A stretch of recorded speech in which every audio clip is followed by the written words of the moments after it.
দোকান নিয়ে পারিবারিক সমস্যা মেটাতে এসে ঝামেলার রেশে পড়ে মাথা ফাটল এক এএসআই পুলিশ কর্মীর। এই ঘটনার জেরে চাঞ্চল্য ছড়ায় রঘুনাথগঞ্জ থানার অন্তর্গত সেকেন্দ্রা অঞ্চলের নবকান্তপুর মোড় এলাকায়। নবকান্তপুর মোড় এলাকায় দুটি দোকান ঘর নিয়ে পারিবারিক সমস্যা ছিল দীর্ঘদিনের। সেই সমস্যা চরমে ওঠায় পুলিশের সমাধান করতে আসলে পুলিশের ওপর চড়াও হয় তারা এবং পেছন থেকে লাঠির আঘাতে এএসআই কিশোর ঘোষ নামে এক পুলিশকর্মী আহত হন।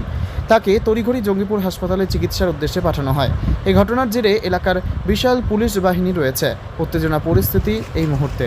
এই ঘটনায় বেশ কয়েকজনকে আটক করেছে পুলিশ। দোকানকে কেন্দ্র করে যে পরিবারে বিবাদ, পুলিশ তদন্তে আসলে তারা মাথা ফাটিয়ে দুই পক্ষের বাড়ির ইমামনগর।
কি ঘটনা কি ঘটেছিল?